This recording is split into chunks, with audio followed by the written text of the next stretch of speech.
गाय का कत्ल होने के बाद मांस उत्पन्न होता है, वो बाजार में बिकता है और मांसाहारी लोग उसे भरपूर खाते हैं। भारत में लगभग 20% प्रजा जो है ना मांसाहारी है। 20% प्रजा भारत में ऐसी है जो दररोज मांस खाती है, सुबह शाम सुबह शाम। तो ये जो मांसाहारी प्रजा है, इसको गाय का मांस भी लगता है, मछली का भी, बैल का, बछड़े बछड़ी, मुर्गा मुर्गी, सब तरह का मांस वो खाते हैं। तो कत्ल होने के बाद जो मांस उत्पन्न हुआ वो तो मांसाहारी लोगों के काम आया। और एक और काम होता है कि ये जो मांस होता है इसमें से तेल निकलता है और उस तेल को अंग्रेजी भाषा में टैलो कहते हैं। तेल हिंदी में कहते हैं, टैलो कहते हैं अंग्रेजी में। गाय के मांस का जो तेल है बीफ टैलो है वो। ऐसे ही मछली के मांस का, भैंस के मांस का, डूकर के मांस का वो पोर्क टैलो है। तो ये जो तेल निकालते हैं वो तेल का सबसे जास्ती वापर होता है, सबसे जास्ती उपयोग होता है क्रीम बनाने में। हमारे आजकल के पढ़े लिखे लोग घर घर में जो चेहरे में लगाने वाला क्रीम वापरते हैं ना, फेयर एंड लवली, क्लियर सिल, क्लियर टोन, इरेस्मे, इमामी, पॉन्ड्स आदि आदि, ये ज्यादातर क्रीम में मांस से निकाला हुआ तेल वापर। इन सब कत्ल खानों में मांस और मांस के साथ तेल, ये दोनों अलग अलग निकलता है।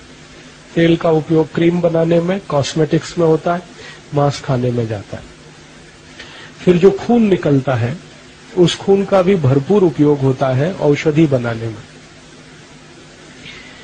गाय के शरीर से निकला हुआ खून, मछली के शरीर से निकला हुआ खून, बैल बछड़ा बछड़ी के शरीर से निकला हुआ खून, उससे एक दवा बनती है और वो दवा बाजार में भरपूर बिकती है। उसका नाम है डेक्सोरेंज। ये औषधि को सभी डॉक्टर लिखते हैं क्योंकि ये औषधि लिखने में कमीशन बहुत मिलता है डॉक्टर को। तो डॉक्टर कमीशन के लालच में ये औषधि लिखते हैं और ये औषधि का उपयोग जास्ती से जास्ती उन महिलाओं को किया जाता है जो गर्भावस्था में होती है। गर्भावस्था में जो माताएं हैं, महिलाएं हैं, उनको रक्त की कमी अक्सर होती है। तो रक्त की कमी दूर करने के लिए पशुओं के रक्त से बनी हुई दवा, वही सबसे ज्यादा डॉक्टर उन्हें देते हैं। तो रक्त का ये उपयोग होता है। और एक और उपयोग है रक्त का कि ये जो पशुओं का रक्त है, इससे बहुत बड़े पैमाने पर लिपस्टिक बनती है। वो जो कोट पे लगाते हैं, बहुत लिपस्टिक बनाने में इसको वापर करते हैं। फिर इसी रक्त से चाय बनाने वाली कंपनियां भी अपने चाय में इस रक्त का उपयोग करते हैं। क्या होता है कि ये जो चाय होती है ना, वो तो पौधे से आती है। चाय का पौधा इतना ही बड़ा होता है जितना गेहूं का पौधा होता है। तो उसमें पत्तियां होती हैं, तो पत्तियों को तोड़ा जाता है, उसको सुखाते हैं। तो पत्तियों को सुखा के पैकेट में बंद करके परदेश में बेचा जाता है। और पत्तियों के नीचे का जो छोटा छोटा टूट कर गिरता है डंठल जो होता है, आखिरी हिस्सा, उसको सुखा के डिब्बे में बंद करके भारत में बेचा जाता है। लेकिन ये जो पत्तियों के अंत का छोटा सा हिस्सा है, ये चाय नहीं है। चाय तो वो पत्ती है। तो फिर क्या करते हैं, चाय जैसा उसको बनाते हैं। तो सामान्य रूप से वो पत्तियों के छोटे छोटे डंठल तोड़कर अगर सुखाकर हम पानी में डालें, उबालें, तो उसमें चाय जैसा रंग नहीं आता। तो फिर ये कंपनियां क्या करती हैं कि ये जानवरों के शरीर से निकला हुआ जो खून है, इस खून को उसमें मिला के सुखा के फिर डिब्बे में बंद करके बेचते हैं उसे। और तकनीकी भाषा में बाजार में इसको टी डस्ट कहते हैं, चाय की धूल। एक होती है चाय और एक चाय की धूल, टी और टी डस्ट। तो टी डस्ट में ज्यादातर ये उपयोग होता है, जानवरों के शरीर से निकाला हुआ खून। तो उसमें एक बहुत बड़ा उपयोग इसका है। और एक उपयोग इसका है रक्त का, वो नेल पॉलिश बनाने में, लिपस्टिक बनाने में, नेल पॉलिश बनाने में, चाय में, 3 उद्योगों में इसका सबसे जास्ती उपयोग होता है रक्त का। मांस का उपयोग खाने में जाता है, खाने वाले लोग लेते हैं। मांस में से निकाला हुआ तेल का उपयोग क्रीम बनाने में होता है, फेशियल क्रीम जिसको कहते हैं। अब हड्डियां जो निकलती हैं, उन हड्डियों का सबसे जास्ती उपयोग 2 जगह होता है, एक तो शेविंग क्रीम बनाने में और एक टूथ पाउडर, टूथपेस्ट बनाने में। जितने भी टूथपेस्ट बाजार में मिलते हैं, कॉलगेट, क्लोजअप, पेप्सोडेंट, सिबाका, फॉरेंस, ये सब मरे हुए जानवरों की हड्डियों से बनते हैं। शरीर के जब जानवर के शरीर का कत्ल होता है तो हड्डियां जो निकलती हैं उनको धूप में सुखाते हैं। सुखाने के बाद एक बोन क्रशर मशीन होती है, उसमें डालकर उसका पाउडर बनाते हैं। फिर उसी पाउडर से टूथपेस्ट बनता है, टूथ पाउडर बनता है। और इन्हीं हड्डियों का पाउडर का उपयोग एक और जगह होता है, शेविंग क्रीम बनाने में। और आजकल इन हड्डियों के पाउडर का एक और उपयोग होने लगा है, वो टेल्कम पाउडर जो लगाते हैं, स्नान के बाद लोग लगाते हैं, उसमें भी अब इसका उपयोग होने लगा है, क्योंकि ये थोड़ा सस्ता पड़ता है। वैसे तो टेल्कम पाउडर पत्थर से बनता है, पत्थर को पीस कर जो पाउडर निकलता है उससे टेल्कम पाउडर बनता है वैसे। लेकिन आजकल पत्थर का पाउडर 60-70 रुपए किलो है और गाय की हड्डियों से निकाला हुआ 20-25 रुपए किलो है। तो ज्यादातर उद्योग चलाने वाले लोग उसको वापरते हैं। अब गाय के शरीर के ऊपर का जो चमड़ी होती है, स्किन जो है, वो सबसे ज्यादा उपयोग होती है क्रिकेट का बॉल बनाने में। क्रिकेट वो होता है ना, क्रिकेट खेल, उसमें एक बॉल होती है लाल रंग की, अभी सफेद रंग की भी आने लगी। तो ये जो क्रिकेट की बॉल है, ये गाय की चर्बी के बने, गाय की चमड़ी से ही बनती है। और गाय के जो छोटे बछड़े होते हैं, बछड़े बछिया, उसकी चमड़ी का सबसे ज्यादा उपयोग होता है बॉल बनाने में। दूसरी एक होती है फुटबॉल। क्रिकेट बॉल तो छोटी है, फुटबॉल तो बड़ी है, तो फुटबॉल बनाने में भी यही चमड़े का उपयोग होता है। गाय का चमड़ा, भैंस का, उनके शरीर का जो चर्बी है, चर्म है, उसका उपयोग होता है। आजकल और एक उद्योग में इसका बहुत उपयोग होता है, जूते चप्पल बनाने में। अगर आप बाजार से कोई ऐसा जूता चप्पल खरीदते हैं जो चर्म का है, चमड़े का है, लेदर का है और बहुत सॉफ्ट है, मुलायम है, तो वो 100% गाय की चर्म का होता है। सॉफ्ट है, अगर मुलायम है तो गाय का चर्म है, और अगर थोड़ा हार्ड है, कड़क है, तो मशी का है, भैंस का है।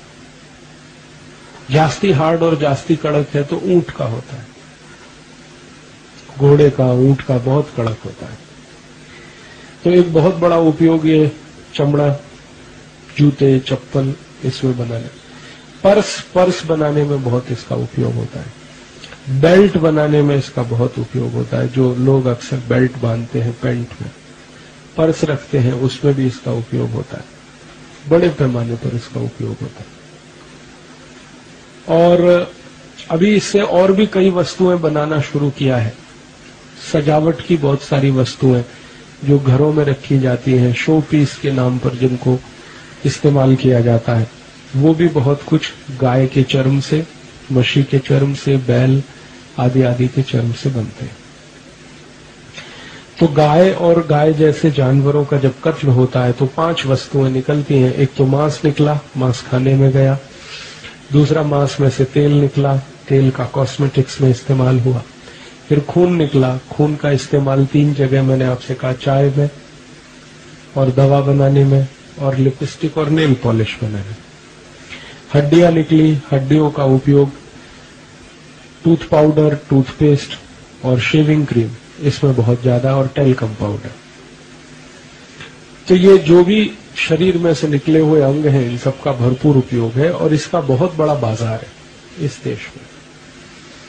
प्रतिवर्ष मैंने आपसे कहा 36,000 कत्ल खाने हैं और करीब 4.5 कोटि गाय, बैल, मछली, बछड़ा, बछिया सभी मिलाकर उनका कत्ल होता है और उसका प्रतिवर्ष जितना मांस उत्पन्न होता है वो बिकता है, जितना चर्म निकलता है वो बिकता है, खून निकलता है वो बिकता है, अलग अलग जगह पर इन सब का उपयोग होता है।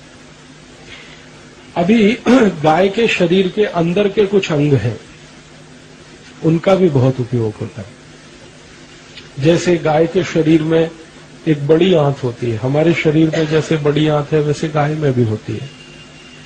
तो गाय के शरीर को जब काटते हैं तो बड़ी आंत उसमें से अलग निकालते हैं और उस बड़ी आंत को पीसकर चटनी बनाकर एक केमिकल निकालते हैं, उसका नाम है जिलेटिन। और वो जिलेटिन बहुत ज्यादा उपयोग होता है आइसक्रीम बनाने में। वही जिलेटिन का बहुत अधिक उपयोग होता है चॉकलेट बनाने में, टॉफी बनाने में। टॉफी, चॉकलेट, आइसक्रीम उसी जिलेटिन का भरपूर उपयोग होता है। आजकल वो नए नए तरह के खाद्य पदार्थ आए हैं, Maggi, noodles, pizza, burger, hot dog, cold dog, chow mein, ये सब नए नए तरह के भोज्य पदार्थ हैं, परदेश से आए हुए हैं। इनमें भरपूर उपयोग होता है जिलेटिन का। और जिलेटिन गाय के शरीर की बड़ी आंत को चटनी बनाकर उसमें से निकाले हुए रस से बनता है। इस जिलेटिन का उपयोग आजकल और भी कई खाद्य पदार्थों में करने लगे हैं। खासकर आपने वो देखा साबूदाना, एक आता है साबूदाना, जिसको अक्सर हम उपवास में खाते हैं, उसमें अब इसका बड़े पैमाने पर उपयोग होने लगा है। तो बहुत सारे खाने पीने की वस्तुओं में ये सब चीजें उपयोग आती हैं। अब दुर्भाग्य हम सबका ये है कि हम सब अपने को शाकाहारी मानते हैं, लेकिन कई बार ऐसी वस्तुएं खाते पीते हैं जिसमें ये सब मांसाहारी सब पदार्थ मिले होते हैं। अब जैसे चाय पीते हैं, तो चाय पीने वाला अपने को कहे कि मैं शाकाहारी हूं तो मुझे हंसी आती है उस पर, क्योंकि चाय बनाने में ही जो खून है, रक्त है, वो मिलाया गया है और उसका हम वापर कर रहे हैं। कोई कहता है कि जी मैं तो उपवास रखता हूं लेकिन साबूदाने की खिचड़ी खाता हूं, तो मुझे हंसी आती है कि साबूदाने की खिचड़ी में जिलेटिन है और जिलेटिन तो गाय के शरीर से निकाली गई बड़ी आंत में से मिलता है। कोई कहे मैं संपूर्ण शाकाहारी हूं लेकिन फेयर एंड लवली लगाता हूं, तो फेयर एंड लवली तो गाय के मांस में से निकाले हुए तेल से बनती है, तो वो कैसे शाकाहारी हो सकता है। तो ये ऐसे अलग, कोई कहता है कि मैं संपूर्ण शाकाहारी हूं लेकिन सवेरे सवेरे टूथपेस्ट घिसता हूं, Colgate, Close Up, Pepsodent, Cibaca, foreign. कोई कहता है मैं टूथ पाउडर घिसता हूं। तो वास्तव में ये है कि अगर हमें सही माहिती है तो शायद हम इससे बच सकते हैं। तो सचिन भाई ने बोला कि मैं आपको बताऊं कि क्या क्या बनता है गाय के शरीर से। वो यही सब वस्तुएं गाय के शरीर से बनती हैं जो ऐसी चीजों में उपयोग होती हैं जिन चीजों को भारत के लोग बहुत जाहिरात देखकर खाते पीते हैं। तो आपके मन में एक प्रश्न आता है कि इससे बचने के लिए क्या करना, बहुत लोग कहते हैं। तो उसका एक सरल माहिती मैं आपको देता हूं। जो वस्तु का जाहिरात टीवी में आया वो नहीं लेना, तो आप बच जाएंगे। जो वस्तु का टीवी में बहुत जाहिरात आता है वो वस्तु कभी नहीं लेना, तो आप इससे बच पाएंगे। जैसे चॉकलेट का बहुत जाहिरात आता है, कैडबरीज, नेस्ले आदि आदि, वो नहीं लेना। ऐसे ही क्रीम पाउडर का बहुत जाहिरात आता है, लैक्मे, रेस्मे, Emami, Pond's, Fair and Lovely, वो नहीं लेना।